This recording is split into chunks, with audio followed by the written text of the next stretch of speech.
Lola stood by the big window in her mansion, looking at the Lagos skyline shining under the bright afternoon sun. Her living room was beautiful with soft cream and gold colors, but it felt too quiet. The only sound was the ticking of the clock.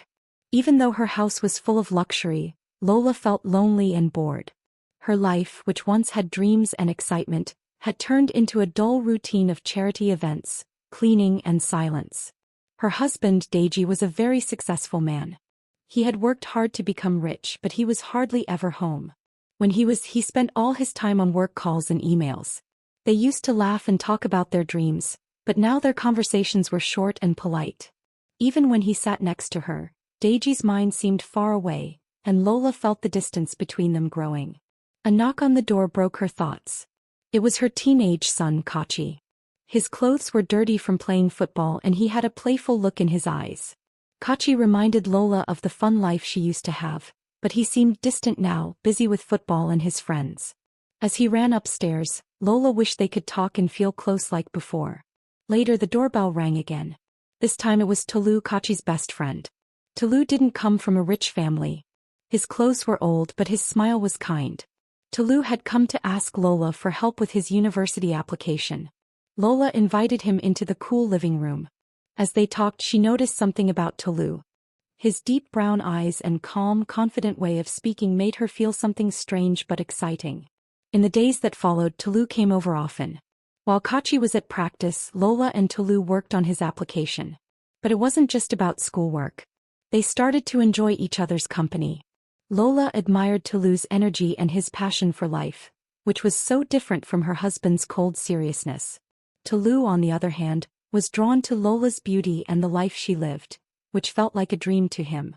One day, as they leaned close to look at Tolu's essay, their lips accidentally touched. It was a small moment, but it sent shivers through Lola. That night, she lay in bed thinking about it, feeling alive in a way she hadn't in years. She started to wonder if there could be more between them. The next day, Lola decided to test how Tolu felt. She wore a black dress that showed off her beauty and greeted him with a long, warm hug. Tolu was stunned by her confidence and couldn't resist her. That was the start of their secret affair.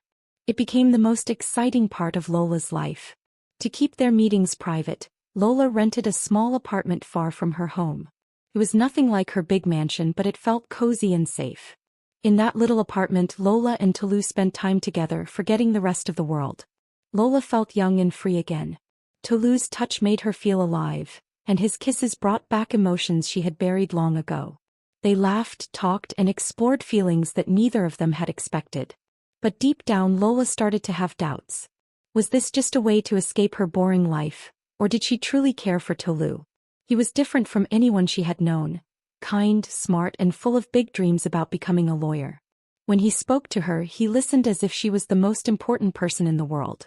For the first time in a long time, Lola felt noticed and appreciated. Still, a voice inside her kept asking if this forbidden love could ever lead to happiness, or if it would destroy everything. The secret moments Lola shared with Tolu were thrilling but came with constant fear. One afternoon, while they were lost in a passionate kiss, the loud honk of a car startled them.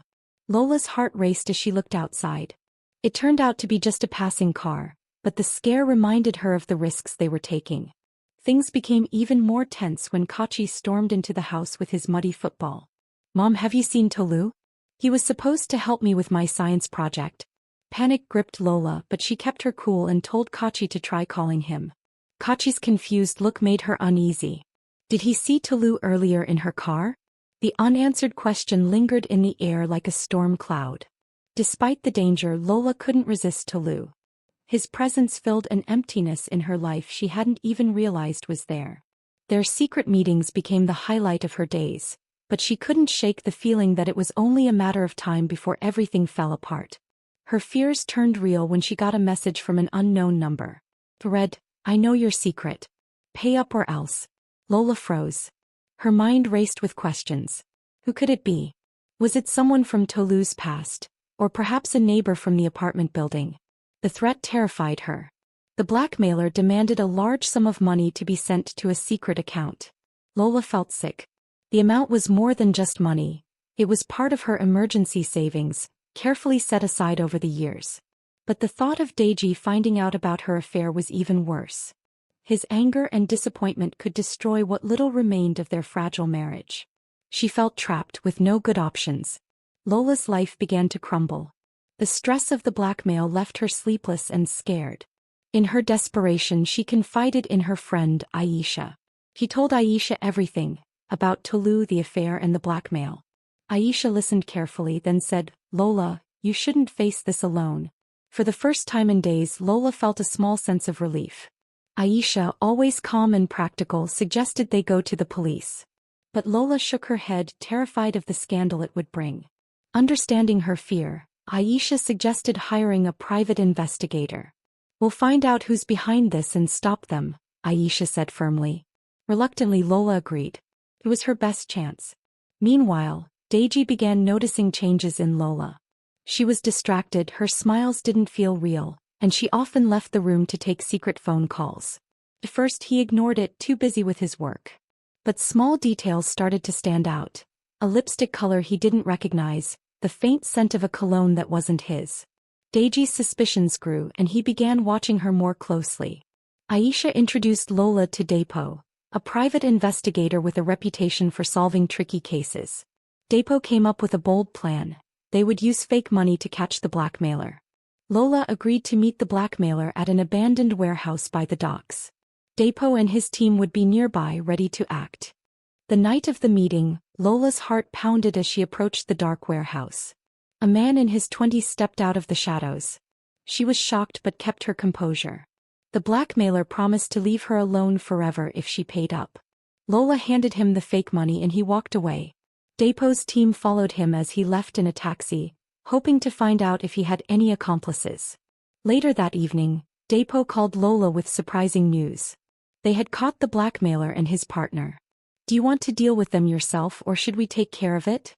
Depo asked coldly. At first, Lola told him to handle it without her. But then she heard a voice in the background, a familiar, pleading voice. Something inside her shifted, then she told Depo to hold on and she decided to go see for herself. Lola arrived at the secluded warehouse feeling anxious. Depo led her into a room where the two captives were being held.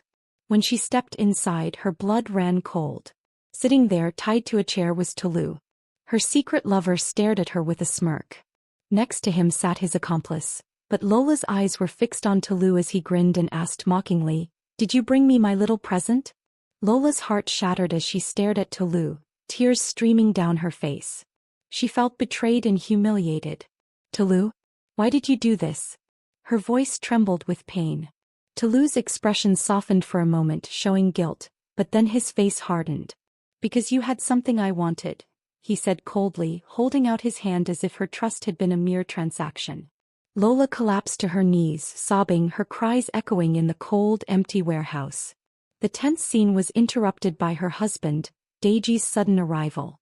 His voice boomed with anger as he commanded, "Don't move.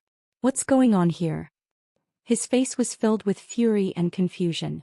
Lola looked at him, completely frozen, unable to find the words to explain.